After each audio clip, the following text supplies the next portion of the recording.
Welcome everyone. This is Chandra Easton here, speaking to you about the astrological influences that I can see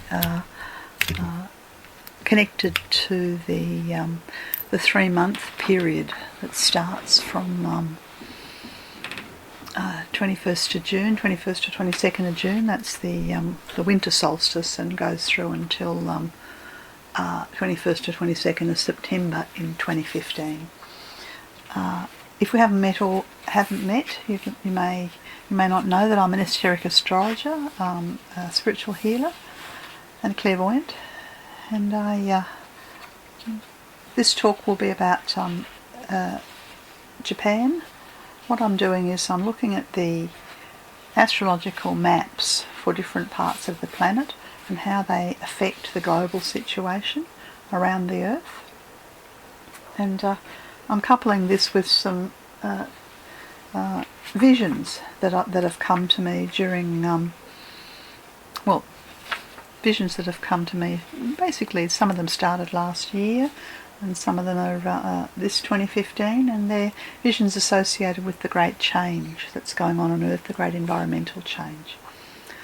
Alright, so the chart that I've cast is, I'm starting this series of countries and regions by looking at Japan, and I've cast the chart for Tokyo, and it's the summer solstice in Tokyo on the 22nd of June 2015.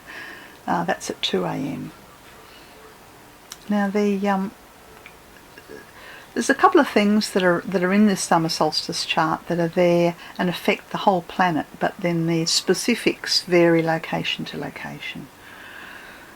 What happens with the solstice chart is that the sun moves into the sign of Cancer.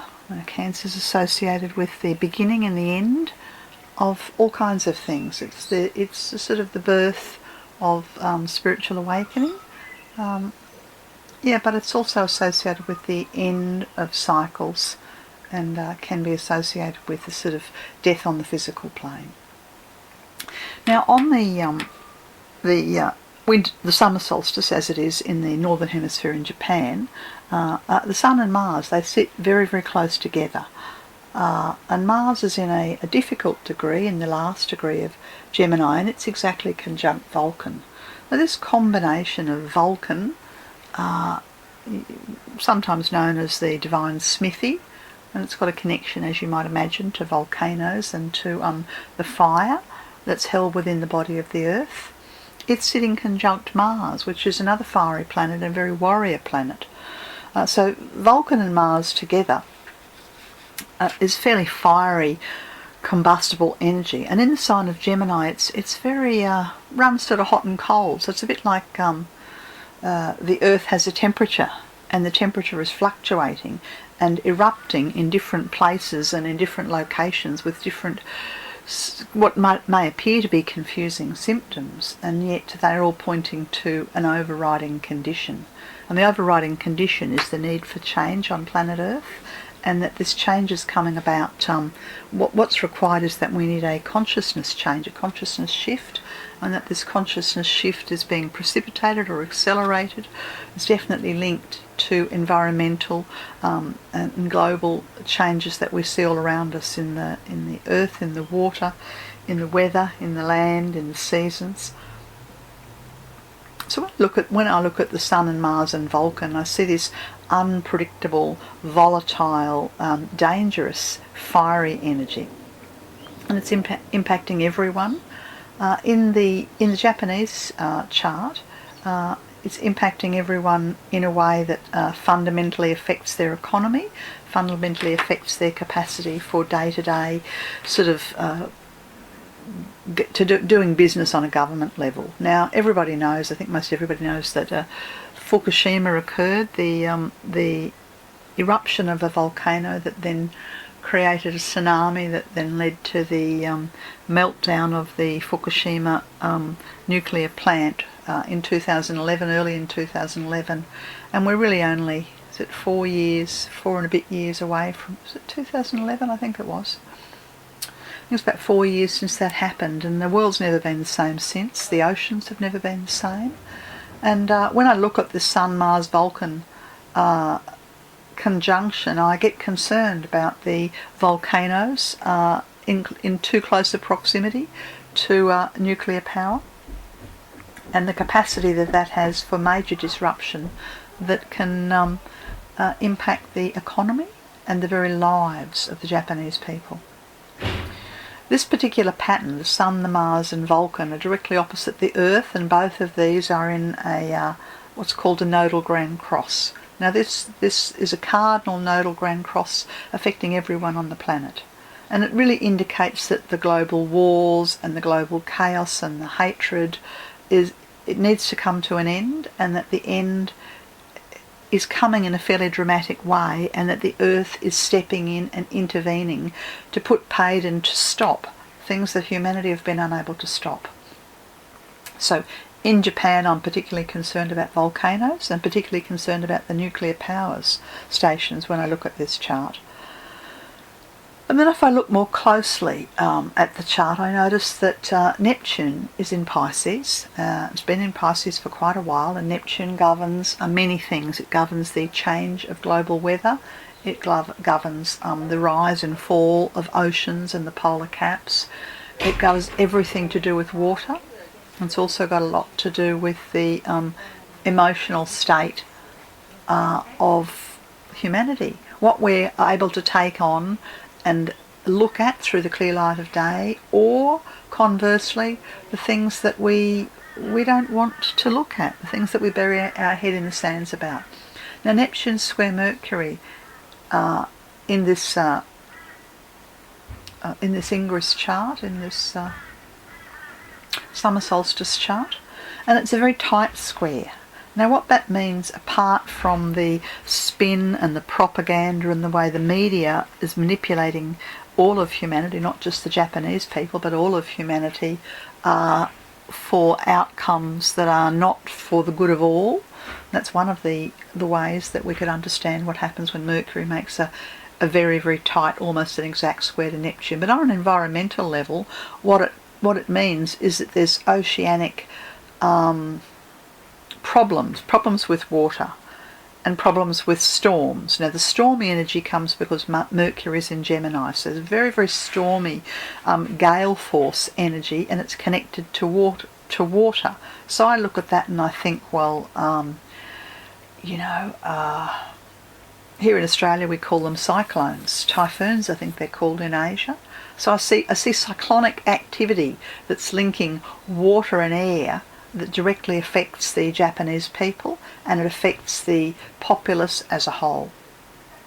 Now astrology is a brilliant tool, and when we take a chart such as this and we wrap it around the planet and we focus it in on Japan, then I can see which parts of the Japanese archipelago are impacted by these particular planets. And what happens when I look at the chart is I see that all of Japan falls between the Saturn line.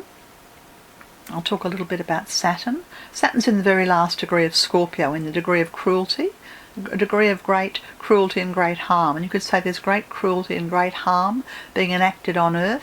And as I said, my feeling is that the Earth's had enough, and that the Earth is putting paid, simply intervening. So the line associated with the intervention in order to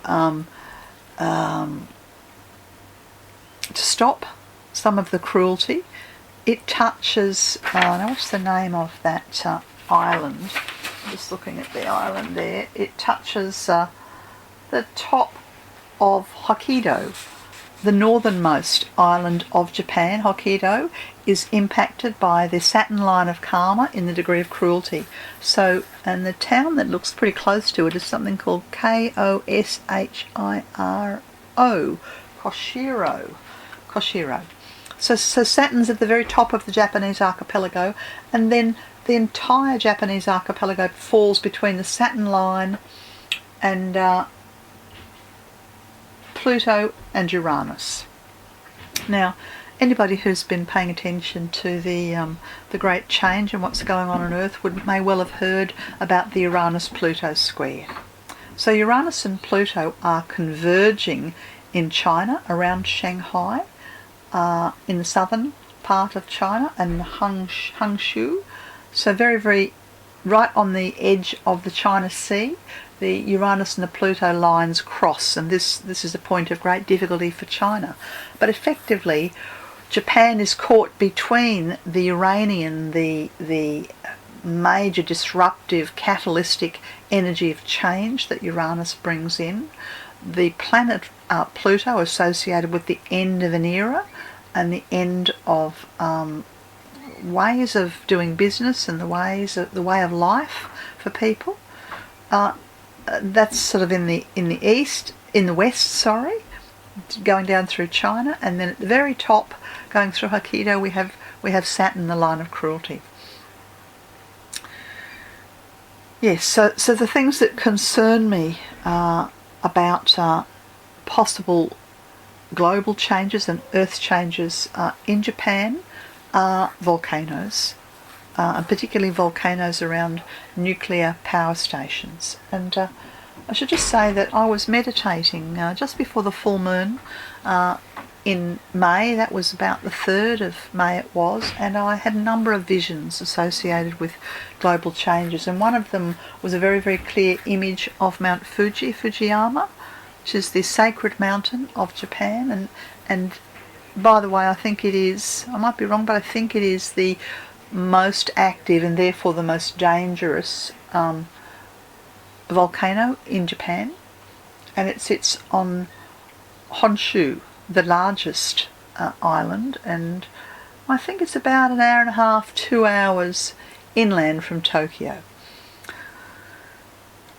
And so when I look at the chart and I see Vulcan and Mars and the Sun, then I'm concerned about major fiery volcanic activity that indicates that a volcano either on Hokkaido, the top island, or on Honshu could potentially erupt, having massive loss of life. The Earth is in the 8th house of death, amongst other things. And the Earth symbolises the Dharma point. So it's in order to wake people up. I mean, I don't know. I think there's been quite a debate going on in Japan associated with whether they would continue to have nuclear as their main power source. And my feeling, and I haven't researched this, but my memory from news reports was that in a recent government change, the government who are now in power are the pro-nuclear power. Now, if that's true, then this is extremely dangerous for Japan, and particularly for Tokyo. And I've done, after this vision, I did a bit of research, and I realised that the seismologists are extremely worried about Mount Fujiyama, and that last time Mount Fujiyama erupted was, I think it was 1703, it's about 300 years ago, and there was an earthquake of an 8.2 or an 8.3, something like that, and within a very short period of time Mount Fujiyama erupted. So the seismologists have been watching the size of the earthquakes, because they are concerned that if we get an earthquake that is commensurate with an 8 or thereabouts, that is a trigger, as has happened in the past for Fujiyama erupting. Now, since late 2014, there have been consistently strong earthquakes moving from 6.2 up to about 6.6 in the last 6 months. The most recent being a whole swarm of earthquakes, minor ones, which then led up to a 6.6, which was further north of Tokyo on the main island, but possibly far enough away from Mount Fuji not to be dangerous. It was about 4 hours away from Mount Fujiyama. So it's like a fuse that is on a very, very slow burn, and the fuse goes from the volcano, all the volcanoes, but particularly Mount Fuji in the centre of Honshu, and runs through in the chart, the fuse goes from the Vulcan and Mars across to Saturn. Where this fuse line runs in the the chart is from Honshu up to the northeast corner of Hokkaido. So the way I see it is that all of Japan is at great risk of volcanic and therefore tectonic activity, but particularly the top two islands. And that if we have a large quake around the vicinity of an 8, then potentially there will be great harm and great suffering will be experienced by the Japanese people. Now as I mentioned, there are a couple of things. One is a lot of fire, and that's the volcanic energy. The other is a lot of water and air, storms and typhoons or potentially tidal waves. And the line associated with the storms runs from north of Japan and sweeps down through the Pacific Ocean. Down, I'm just looking at my map here, sweeps down in a mighty arc. It's moving through the water between Japan and the Russian peninsula. I'm not sure the name of that Russian peninsula. I think it's called Kamchatka or something like that. And the Mercury line sweeps down through the North Pacific, and it runs into Fiji, and it crosses Fiji exactly, which, from the way I'm looking at it, makes Fiji a very dangerous place to be for weather events associated with storms and tsunamis. That's the Mercury line, Mercury and Gemini governing unstable weather events involving a lot of water because of Neptune going through Fiji. And that Saturn line that was touching Hokkaido sweeps down and touches land. Well, it's very close to Auckland and New Zealand, and it also touches the New Hebrides, straight through the New Hebrides. Yeah. Okay. There are so many other things I could say about this chart and the potential danger for Japan in the next few months. The chart has Taurus rising, which governs the mountains and the earth, which is why I've been focusing upon Mount Fujiyama. And the ruler of Taurus is Venus. Now Venus is sitting in a beautiful position in this chart, conjunct Jupiter, which generally brings a lot of grace. But there is an ameliorating line that goes from Venus up to Pluto. And I think really you could say that a lot of the grace or the goodwill or the protection for humanity as a whole, for our acts of cruelty and harm to each other, that we've sort of used up most of our grace. So I'm inclined to think that there's a level of grace left, but not much. Not much. The Uranus line that is associated with major tectonic activity around the world goes very, very close to Beijing and straight through Taiwan. And in my next talk I'll focus upon other parts of Asia. If you'd like to know more, starastrologyhealing.com, that's my website. Feel free to subscribe to the YouTube channel.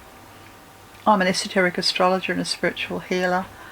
I've worked for decades with individuals. I still work with people all around the planet, helping you to look at your year ahead. And of course I have a fascination for the astrology, what this is, mundane astrology for the planet as a whole. Anyway, lovely to connect. Stay in touch. Bye for now.